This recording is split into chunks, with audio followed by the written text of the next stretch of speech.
उत्तर प्रदेश में राहुल गांधी की भारत जोड़ो यात्रा को भरपूर जन समर्थन मिलता हुआ दिख रहा है। हालांकि यात्रा को लेकर राजनीति से जुड़े लोगों का अपना नजरिया है। जयंत चौधरी ने फूल फेंके तो कांटे deputy CM UP Brajesh Pathak ने बिछाए। मंगलवार को ब्रजेश पाठक ने राहुल की यात्रा को फ्लॉप शो करार दिया था। वहीं पूर्व प्रधानमंत्री चौधरी चरण सिंह के पोते जयंत चौधरी ने यात्रा को तपस्या बताया और यात्रियों को सलाम किया। देखिए हमारी खास रिपोर्ट। भारत जोड़ो यात्रा फेज 2 5 जनवरी को यात्रा का हरियाणा की सीमा में प्रवेश। 7 सितंबर 2022 को तमिलनाडु के कन्याकुमारी में शुरू हुई थी यात्रा। भारत जोड़ो यात्रा 10 राज्यों से गुजर चुकी है। करीब 2800 किलोमीटर से अधिक की दूरी तय कर चुकी है यात्रा। जनवरी महीने में यात्रा कश्मीर में समाप्त होगी।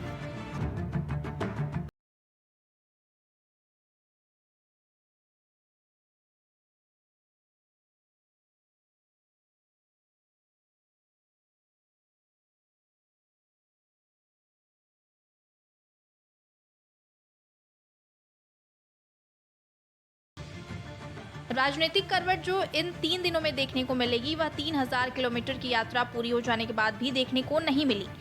बता दें कि कल राहुल को लोनी बॉर्डर पर मिले जन समर्थन के ठीक 2 घंटे बाद बीजेपी हेडक्वार्टर में एक प्रेस कॉन्फ्रेंस का आयोजन डिप्टी सीएम ब्रजेश पाठक ने किया और तमाम आरोप कांग्रेस पर मढ़ दिए। हालांकि बीजेपी के इन आरोपों का जवाब न तो राहुल गांधी ने दिया और न ही कांग्रेस ने कोई प्रतिक्रिया दी। राहुल बेपरवाह उसी टी शर्ट में अपनी धुन में मग्न चलते दिखाई दिए। बता दें कि केंद्र की सत्ता तक पहुंचने के लिए उत्तर प्रदेश में कांग्रेस नए सिरे से रणनीति तैयार कर रही है। खासकर 1990 से पहले वाला अपना खोया वोट बैंक फिर से जुटाना चाहती है। भारत जोड़ो यात्रा में सिर्फ कांग्रेस के कार्यकर्ता नहीं नजर आ रहे हैं, आम जनता नजर आ रही है। अगर ऐसा नहीं होता तो सुबह 6 बजे इस कदर भीड़, इस तरह की भीड़ नहीं होती जैसी आपको भारत जोड़ो यात्रा में दिख रही है सबसे पहली बार। और मुझे लगता है कि जब आप ऐसी यात्रा लेकर देश में संवाद करते हैं, जब लोगों की बात सुनने को उनके बीच में जाते हैं, तो लोग बिल्कुल मुखरित होकर आपके साथ जुड़ते हैं। लगातार बीजेपी हमलावर है, बोल रही है कि भारत जोड़ो नहीं भारत तोड़ो यात्रा है, तो क्या कहेंगे इसको लेकर? बीजेपी लगातार हमला कर रही है जुबानी। देखिए, भारत जोड़ो के 570 किलोमीटर पैदल कन्याकुमारी से कश्मीर तो अच्छी कैसे जा सकता है? अगर ये तपस्या ना होती तो इस कड़कड़ाते जाड़े में इतने लोग कैसे चल सकते थे? तो मुझे अपना लगता है कि जो भी कहा जाए ये राहुल जी की तपस्या है, ये तप है। और सबसे बड़ी बात यह है कि जैसा कि उन्होंने कहा, पूरा विपक्ष हमारे साथ है। जब समय आएगा तो सब साथ ही खड़े नजर आएंगे। हमें शुभकामनाएं अखिलेश जी की, मायावती बहन जी और जयंत जी की मिली, उसका साधुवाद है। बिल्कुल, बहुत बहुत धन्यवाद के न्यूज़ से बात करने के लिए। अखिलेश यादव, मायावती के बाद जयंत चौधरी तीसरे ऐसे विपक्षी नेता हैं जो राहुल गांधी के सुर में सुर मिलाते हुए दिखे हैं। सवाल यही है कि क्या बीजेपी राहुल गांधी की यूपी यात्रा से डरी हुई है? क्या बीजेपी को इस बात की जानकारी नहीं थी कि राहुल की यात्रा को विपक्ष का साथ मिलेगा?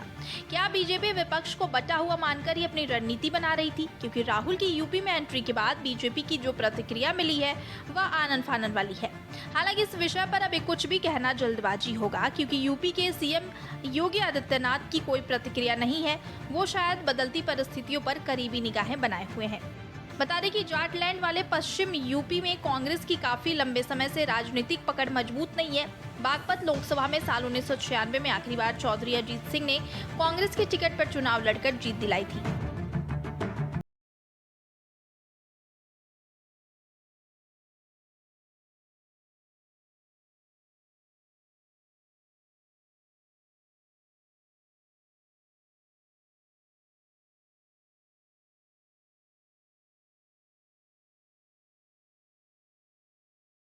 चुनाव लड़ते रहे, जबकि शामली जिले की कैराना लोकसभा सीट पर कांग्रेस से आखिरी बार 1984 में अख्तर हसन सांसद रहे। इस तरह गाजियाबाद में 14 साल, बागपत में 27 साल तो कैराना में 39 साल से कांग्रेस को अपनी खोई जमीन नहीं मिल सकी है। अब भारत जोड़ो यात्रा में कांग्रेस को जाटलैंड के बड़े किसान संगठन भाकियू का साथ मिला है, जिससे माना जा रहा है कि 2024 में यहाँ कांग्रेस को फायदा हो सकता है।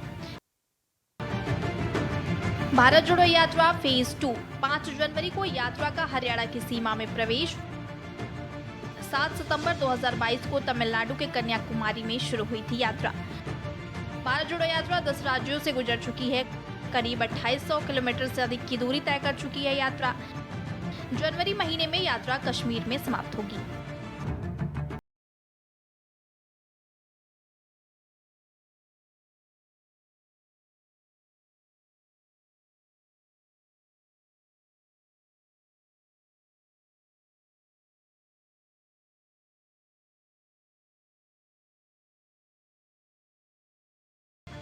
राजनीतिक करवट जो इन 3 दिनों में देखने को मिलेगी वह 3000 किलोमीटर की यात्रा पूरी हो जाने के बाद भी देखने को नहीं मिली।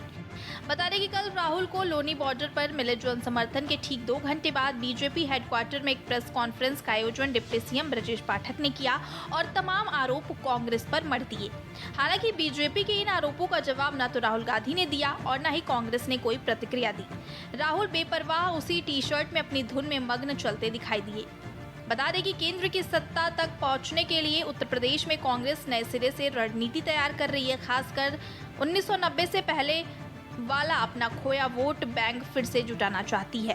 भारत जोड़ो यात्रा में सिर्फ कांग्रेस के कार्यकर्ता नहीं नजर आ रहे हैं, आम जनता नजर आ रही है। अगर ऐसा नहीं होता तो सुबह 6 बजे इस कदर भीड़, इस तरह की भीड़ नहीं होती जैसी आपको भारत जोड़ो यात्रा में दिख रही है सबसे पहली बार। और मुझे लगता है कि जब आप ऐसी यात्रा लेकर देश में संवाद करते हैं, जब लोगों की बात सुनने को उनके बीच में जाते हैं, तो लोग बिल्कुल मुखरित होकर आपके साथ जुड़ते हैं। लगातार बीजेपी हमलावर है, बोल रही है कि भारत जोड़ो नहीं भारत तोड़ो यात्रा है, तो क्या कहेंगे इसको लेकर? बीजेपी लगातार हमला कर रही है जुबानी।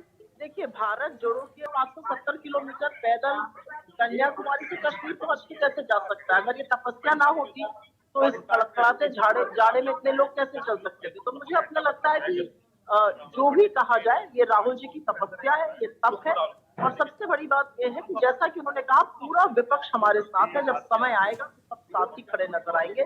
हमें शुभकामनाएं अखिलेश जी की, मायावती बहन जी और जयंत जी की मिली, उसका साधुवाद है।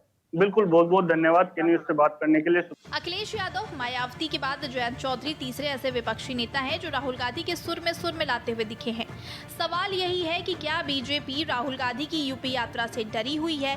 क्या बीजेपी को इस बात की जानकारी नहीं थी कि राहुल की यात्रा को विपक्ष का साथ मिलेगा?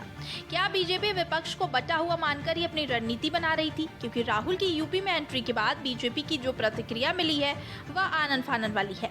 हालांकि इस विषय पर अभी कुछ भी कहना जल्दबाजी होगा, क्योंकि यूपी के सीएम योगी आदित्यनाथ की कोई प्रतिक्रिया नहीं है। वो शायद बदलती परिस्थितियों पर करीबी निगाहें बनाए हुए हैं। बता दें कि जाटलैंड वाले पश्चिम यूपी में कांग्रेस की काफी लंबे समय से राजनीतिक पकड़ मजबूत नहीं है। बागपत लोकसभा में साल 1996 में आखिरी बार चौधरी अजीत सिंह ने कांग्रेस के टिकट पर चुनाव लड़कर जीत दिलाई थी।